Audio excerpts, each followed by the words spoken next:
आप दारू पीते हो? शराब नहीं? विस्की पी लेता था। विस्की पीते थे? देसी भी बहुआ। अच्छा। हाँ बहुआ बहुत यहाँ पे मिलती है? मिल जाएगी। मंगवाओ मत। मिलती तो मजा आ जाता। सैया भय कोतवाल तो डर काहे का, जिसके कंधों पर थी जिम्मेदारी सुरक्षा की, वही जब लूट मचाने लगे तो उस राज्य का क्या होगा। नमस्कार, मैं हूं दिनेश शर्मा और हम बात कर रहे हैं छत्तीसगढ़ में हो रहे भ्रष्टाचार की। ऐसी भ्रष्टाचार, दिल्ली के 100 करोड़ का शराब का भ्रष्टाचार बहुत छोटा नजर आने लगा है, या कहें कहीं गुम सा हो गया है छत्तीसगढ़ के 2000 करोड़ के शराब के घोटाले के सामने।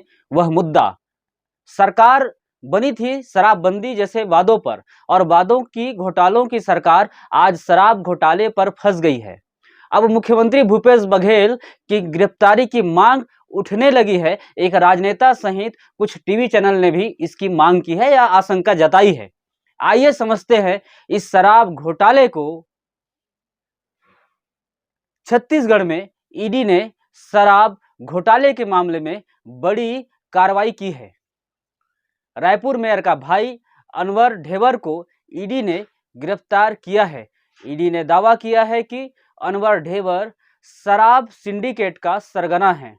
अवैध रूप से शराब बिक्री कर 2019 से 2022 तक 2000 करोड़ रुपए भ्रष्टाचार किया है। इस मामले में कैसे ईडी ने एक प्रेस रिलीज जारी किया है और सरकार के खजाने कैसे खोखला किया गया उसको बताया है, उसकी पूरी कहानी आपके सामने है। 2019 से 2022 तक 2000 करोड़ की अवैध वसूली। जी हां, इसके अलावा डिस्टिलरी लाइसेंस के नाम पर सालाना कमीशन का भी खेल चल रहा था। इसमें डिस्टिलर उन्हें आवंटित बाजार हिस्सेदारी के प्रतिशत के अनुसार रिश्वत देते थे और विदेशी शराब आपूर्तिकर्ताओं से FL 10A लाइसेंस धारकों से कमीशन भी वसूला करते थे। ये लाइसेंस अनवर ढेबर के सहयोगियों को दिए गए थे, ऐसा अनुमान है। 2019 से 2022 तक की कम समय में सिंडिकेट ने कुल 2000 करोड़ रुपए मुनाफा कमाया है। अनवर ढेबर इस पूरे अवैध धन के जुटाने के लिए जिम्मेदार है, लेकिन इस घोटाले के वह अंतिम लाभार्थी नहीं है। ढेबर बाकी पैसे अपने आकाओं को दे देता था। ईडी को मिले 2000 करोड़ रुपए गड़बड़ी के सबूत। जी, दरअसल ईडी ने दावा किया है कि मार्च महीने में एक साथ कई जगहों पर तलाशी ली गई थी। इस तलाशी में 2000 करोड़ रुपए के भ्रष्टाचार और मनी लॉन्ड्रिंग के सबूत मिले हैं और जांच से पता चला है कि अनवर ढेबर के नेतृत्व में एक संगठित आपराधिक सिंडिकेट छत्तीसगढ़ राज्य में काम कर रहा था।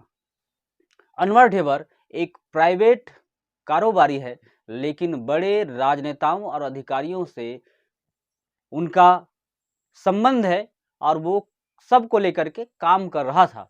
शराब से अवैध कमाई के लिए एक बड़ी साजिश रची गई और घोटाले को अंजाम देने के लिए व्यक्तियों, संस्थाओं का एक बड़ा नेटवर्क तैयार किया गया, ताकि छत्तीसगढ़ राज्य में बेचे जाने वाली शराब की प्रत्येक बोतल से अवैध रूप से पैसा जुटाया जा सके। और राज्य में प्राइवेट शराब दुकान संचालन की अनुमति नहीं है। ईडी ने दावा किया है कि अनवर ढेबर शराब खरीदी से लेकर खुदरा बिक्री और उपभोक्ताओं तक शराब बेचने के सभी पहलुओं को नियंत्रित करता था।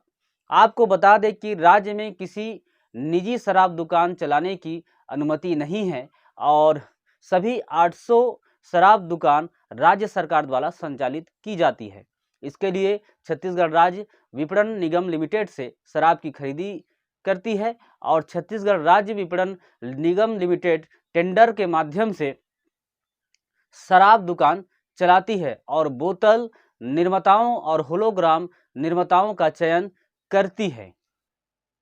अनवर ढेबर को मिला राजनेताओं का समर्थन। जी, राजनेताओं के समर्थन से अनवर ढेबर ने छत्तीसगढ़ राज्य विपणन निगम लिमिटेड के आयुक्त और MD को कंट्रोल किया और वहीं अपने सहयोगियों के साथ पूरे सिस्टम को हैक किया, कंट्रोल किया। Private distillers, FL 10A licence धारकों, आबकारी विभाग के वरिष्ठ अधिकारियों, जिला स्तर के आबकारी अधिकारियों, man power suppliers, glass bottle makers, hologram makers, cash collection vendors आदि से होने वाले शराब के व्यापार की चेन और इसका लाभ उठाकर अधिक से अधिक राशि वसूली की गई। ईडी ने बताया कैसा होता था शराब से अवैध कमाई। ईडी को जांच में पता चला है कि छत्तीसगढ़ में सिंडिकेट के 3 अलग अलग तरीकों से फायदा हो रहा था। शराब के ब्रांड के आधार पर प्रति केस 75 से 159 रुपए कमीशन वसूला जाता था। ये पूरा हिसाब किताब नगदी में हुआ है। ईडी ने दावा किया है कि अनवर ढेबर ने अन्य लोगों के साथ साजिश रचकर बिना हिसाब किताब की कच्ची देसी शराब बनाकर सरकारी दुकानों के माध्यम से बेचने लगा। इस तरह राजकोष में 1 रुपया भी जमा किए बिना बिक्री की पूरी आय वह रख रहे थे।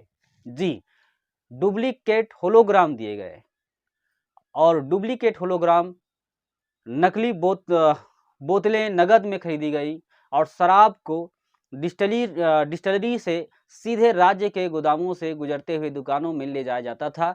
इसके लिए मैन पावर को ट्रेनिंग दी गई थी। पूरी बिक्री नगद में की गई। ईडी ने दावा किया है कि अनवर पीछे के दरवाजे से भागने की फिराक में था। जी, गौरतलब है कि शनिवार 6 मई को ईडी ने अनवर ढेबर को रायपुर के स्पेशल कोर्ट में पेश किया और इसके बाद कोर्ट ने अनवर ढेबर को 4 दिन के लिए ईडी को रिमांड पर भेज दिया है। इस मामले ने ईडी ने बताया है कि अनवर ढेबर को 7 बार समन भेजा गया था, लेकिन वो जांच में शामिल नहीं हुआ। अनवर लगातार बेनामी सिम कार्ड, इंटरनेट, डोंगल का उपयोग कर रहा था, स्थान बदल रहा था और एक होटल में छुपा हुआ था और ईडी की टीम अनवर को गिरफ्तार करने गई, तब भी पीछे के दरवाजे से अनवर भागने की कोशिश कर रहा था, लेकिन ईडी ने अनवर को गिरफ्तार कर ही लिया। जी, ये थे सारे काम करने के तरीके और इस पर आरोप लगाए हैं ईडी ने। हमने 6 माह पूर्व एक यूट्यूब चैनल के यूट्यूबर्स को मुख्यमंत्री के द्वारा किस प्रकार से इंटरव्यू दिया गया और उसमें मैं सच में कहूं तो शर्मसार हूं कि एक मुख्यमंत्री जो लाखों करोड़ों लोगों का आइकॉन होता है, युवाओं का आइकॉन होता है, जिससे छत्तीसगढ़ राज्य के लोग, देश के लोग उनसे इंस्पायर्ड होते हैं और वो कहते हैं कि मैं दारू पीता था, रम पीता था और क्या क्या पता नहीं क्या क्या नाम उन्होंने उपयोग किया और कच्ची शराब भी पीता था। तो उस समय छत्तीसगढ़ शर्मसार हो गया। हालांकि इस विषय को गुजरे लगभग 6 महीना साल भर हो चुका है और आज जब ये विषय वस्तु दोनों एक आपस में जुड़ने लगे और कहीं न कहीं भूपेश बघेल को इस बात का डर है कि ये जो जांच का तपीस है वो उन तक भी पहुंचने वाला है। और जैसे मैंने शुरू में कहा कि छत्तीसगढ़ में कुछ राजनेताओं ने और साथ में, मैं नाम नहीं लूँगा राजनीतिक पार्टियों का, और साथ में कुछ चैनल्स ने देश भर में आशंका जताई है, मांग किया है कि भूपेश बघेल की गिरफ्तारी होना चाहिए। वंदे मातरम, जय हिंद, जय भारत, जय छत्तीसगढ़, जय जोहार।